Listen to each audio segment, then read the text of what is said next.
happening, everybody? All right, so let's get into this Old Testament real fast. Let's deal with the high priest. See, the question is, what makes this person the high priest? What knowledge do they have? What wisdom? What understanding do they have? And here's the thing, nobody's higher than the high priest. So what is it that they know? What is it that they have that validates and make them the high priest? Let's delve in, all right? Historically speaking, in Exodus, the high priest was given a uniform, a costume to wear, okay? Now, everybody should know, or probably is familiar with that, hey, one of the things that stand out with the high priest is his breastplate that carries the 12 birthstones. Yes? Okay, so let's see if birthstones can actually be validated, all right?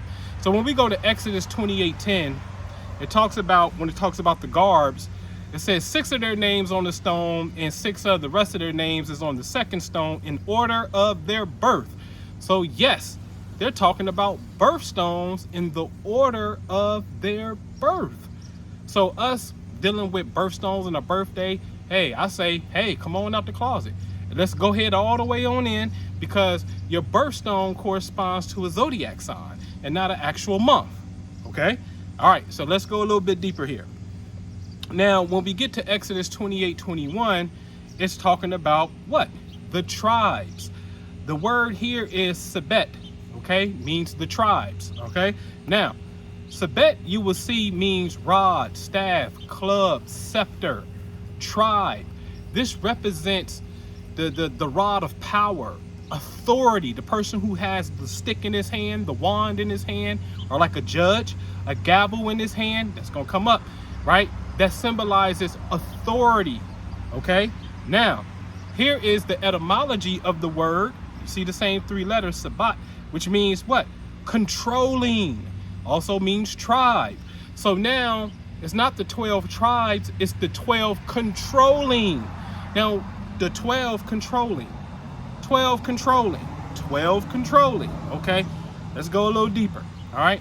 Now, here's a word that is in the cognative family, which is Shaphat. Shaphat means judge. Now, when you look at definition number 3, it says what? Rod for punishment. So we know we're dealing with the same word, okay? So a family word is judge, and that's going to come up, okay? So when we move to Exodus 28:15, when we talk about the breastplate, check this out. And you shall make the breastplate of judgment. Time out. What do you mean, the breastplate of judgment? What does a breastplate that has stones in it have anything to do with judgment? Huh? That don't make sense. That is borderline, ain't even borderline. That is idolatry, right? Birthstones, judgment. Now, what's going on here? Okay, so let's dig into this word, misfat, right? That deals with judgment.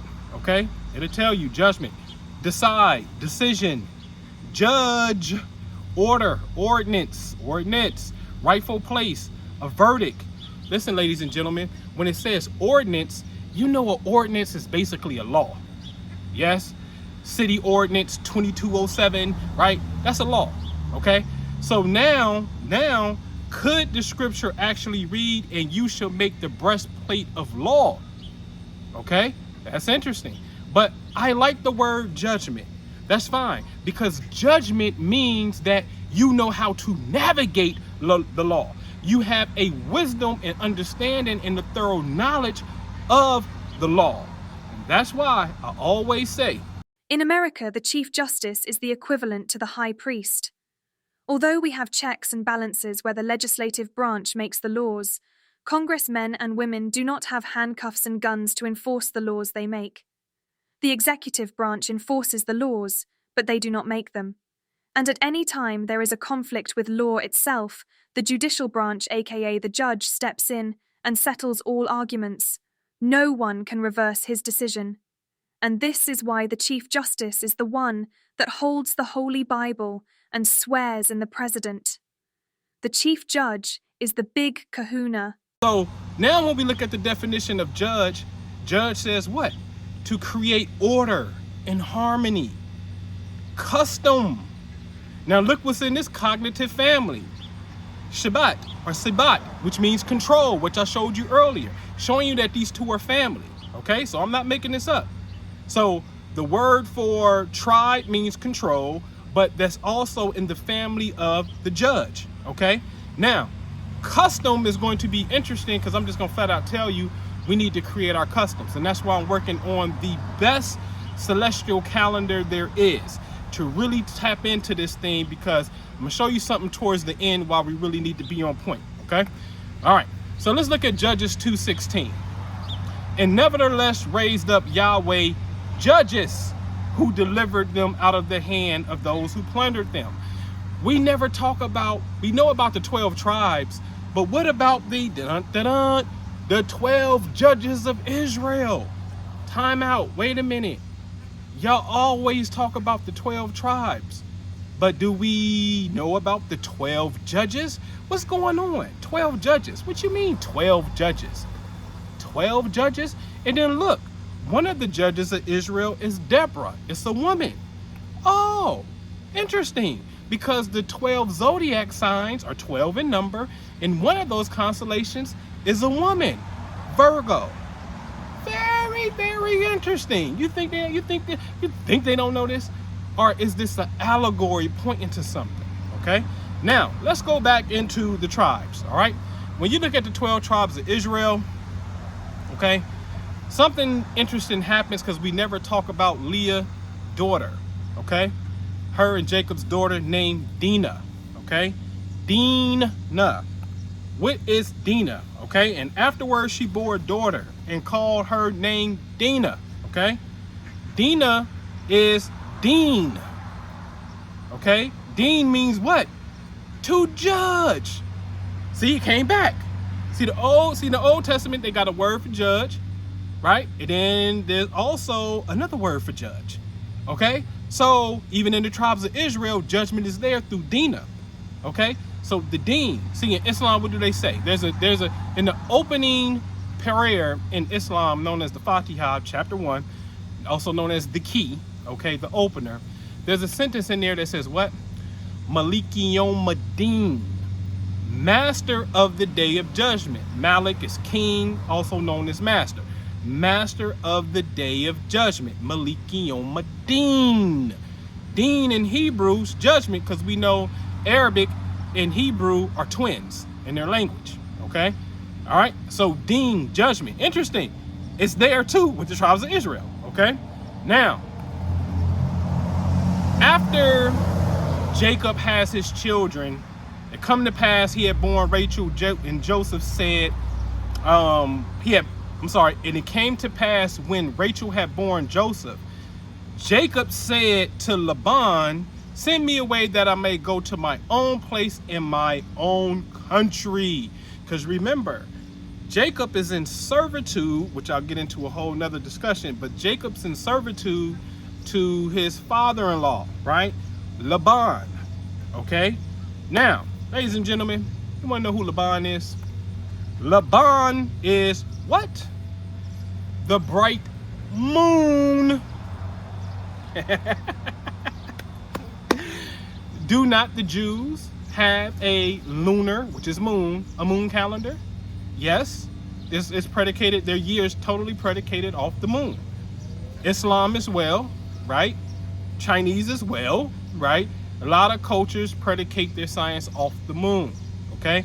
Now, I don't recommend that. That's not my thing, because we're missing something when that happens. Easter changes every year.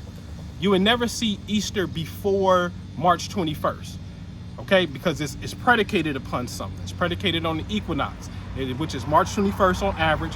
And then the first full moon after March 21st, then that Sunday after that full moon is Easter. So it's the equinox, full moon, following Sunday, Easter. So the equinox has to come first, then the full moon, then the following Sunday is Easter. Well, that full moon after the March 21st can happen somewhere in April. That's why sometimes Easter is in April. It can happen in late March. That's why sometimes Easter is in late March, okay? So you're really going from Aries to another, like, see, you can possibly be in 2 different regions of space when you do that. And that tells me what? You're not dialed in to a specific location in space. And That's a disservice. And one thing I love about the United States calendar, which based off astronomy by far is the best calendar system, because when you look at January the 1st, what we call New Year, what's happening? You have the sun, the earth, and Sirius. Earth sits right in the middle between Sirius and the sun. The earth is passing in between them. That is considered New Year's. Or July 4th, on the opposite side, 6 months later. From the earth viewpoint, we see the sun, then we see Sirius. So in other words, we need to marry the energies with the fixed locations, the fixed stars. And then your inner circle, far as the planets go, when they align with the fixed stars, that's when you create what? Your customs. But when it jumps around from moon to moon, you're not dialed into a specific area of space, okay? So anyway, I digress, but you see that? Laban, the moon, right here in our face. And this is the beautiful wisdom about the Hebrew. This is why I love it so much, because it is absolutely coded with cosmic principles. With that said, check out Noble Anpu courses, man. Get on over there, check out the courses, or you can jump into Patreon in the Astro course, which is not on the courses yet. The Astro course is absolutely free to you in the Patreon for only $15. And it's about a 6-week course. You get in there, you better hurry up and learn it, okay? But join us. We're having so much fun over here, so much information. I don't even want to share it all. I can't share it all. So much going on. But check us out on Patreon. Hope you enjoyed this video. Like, subscribe. Again, Noble Anpu courses. If you just want to go straight to the coursework, look at that elemental model, or look at that Kabbalah alphabet module. Beautiful thing. All right, peace out.